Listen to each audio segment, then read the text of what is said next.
Trainee IPS Uday Krishna Reddy కేసులో కీలక పరిణామం చోటు చేసుకుంది. ఆయనపై attempt to murder, attempt to rape cases అయితే ఫైల్ అయ్యాయి. దీంతో ట్రైనీ ఐపీఎస్ ఉదయ్ కృష్ణారెడ్డి పూర్తిగా ఇరుక్కుపోయినట్లే కనిపిస్తోంది.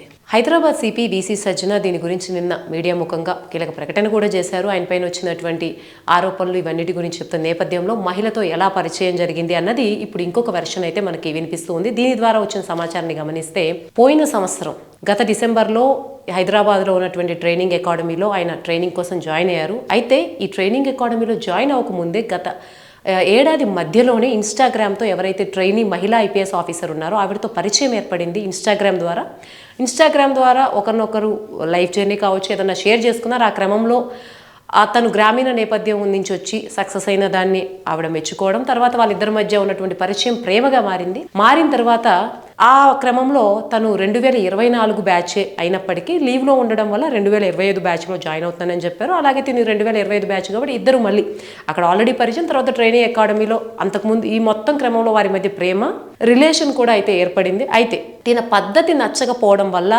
అంటే తిను విసిగిస్తూ ఉండడం వల్ల తను ఇంకా రిలేషన్ బ్రేకప్ చెప్పే క్రమంలో కూడా తను ఆత్మహత్య చేసుకుంటానని బెదిరించడం, ఆమె మీద లైంగిక దాడులు చేయడం, వీటన్నిటి వల్ల ఆమె విసిగిపోయిన తర్వాత ఇంకొకరిని వివాహం చేసుకున్న తర్వాత ఈ వేధింపులను అతను కొనసాగించడంతో ఆమె అత్తాపూర్లో కేసు ఫైల్ చేసింది. అత్తాపూర్లో దీని మీద కేసు ఫైల్ అయింది. కేసు ఫైల్ అయిన తర్వాత ఎప్పుడైతే ఉదయ్ కృష్ణారెడ్డి ఆత్మహత్య యత్నం చేశాడు, అంటే అది ఆత్మహత్య యత్నంగా అందరూ భావించారు. అయితే తను హాస్పిటల్కి తీసుకెళ్లిన తర్వాత తన కడుపులో ఎటువంటి విష పదార్థం లేదు అని తెలియడంతో తను సేవించింది కేవలం మద్యం అంతే తప్ప అంతకు మించి అతను ఆత్మహత్య చేసుకోవాలో ఏదో ప్రూవ్ చేసుకోవాలో లాంటి పాయింట్ లేకపోవడం వల్ల ఎందుకు అతను ఆ ప్రయత్నం చేశాడు, అంటే తను నిజంగా గనక నిజాయితీపరుడైతే ప్రూవ్ చేసుకోవచ్చు కదా, ఎందుకు ఈ ఫేక్ డ్రామా వేశాడు అనేటువంటి సింపతి డ్రామా అనేటువంటి కోణం కూడా వినిపించింది. ఎప్పుడైతే నిన్న ఈ విషయాలన్నీ వెలుగులోకి వచ్చాయో, తాజాగా ఈ case attempt to murder, attempt to rape file అయిందో, ఎందుకంటే అవి ఎంత పెద్ద సీరియస్ కేసులు అందరికీ తెలుసు. అందులోనూ ఒక గ్రామీణ నేపథ్యం నుంచి వచ్చి ఇంకో 2 నెలలు అయితే ఐపీఎస్ శిక్షణ పూర్తి ఒక ఐపీఎస్ అధికారి కావాల్సినటువంటి వ్యక్తి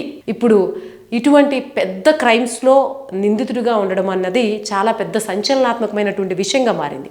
ఒక పక్కన తెలంగాణలో ట్రైనీ ఐపీఎస్ ఉదయ్ కృష్ణారెడ్డితో పాటు Jubilee hills CI Srinivasulu Reddy ఉదంతం కూడా అంతే సంచలనం రేపుతూ ఉంది. సో ఏదేమైనప్పటికీ ట్రైనీ ఐపీఎస్ గురించి ఇప్పటి వరకు వినిపించిన విషయాలు, ఆయన ఏదైతే తన నిజాయితీని ప్రూవ్ చేసుకుంటానన్నాడో అవన్నీ కూడా ఏదైతే ఇప్పుడు ఈ కేసులు నిన్న సజ్జనార్ ప్రకటనతో ఇవన్నీ కూడా తెలిపి ఇప్పుడు ఉదయ్ కృష్ణారెడ్డి చుట్టూ ఒక ఉచ్చైతే బిగుచుకున్నట్టే కనిపిస్తూ ఉంది. ఎందుకంటే ఒక మహిళ, అందులోనూ తను కూడా ట్రైనీ ఐపీఎస్ అయ్యండి, attempt to murder, attempt to rape లాంటి పెద్ద సీరియస్ క్రైమ్స్ పెడితే అది తన కెరియర్ని, తన భవిష్యత్తును ఎలా ఎఫెక్ట్ చేస్తుంది అంటే ఇప్పటివరకు అయితే కేవలం సస్పెన్షను, ఇది చిన్నగా తేలిపోయి ఉంటే బహుశా కొంతకాలం అయిన తర్వాత ఆయన సర్వీస్లో జాయిన్ అవ్వడం లాంటివి జరిగిపోయి ఉండేవి.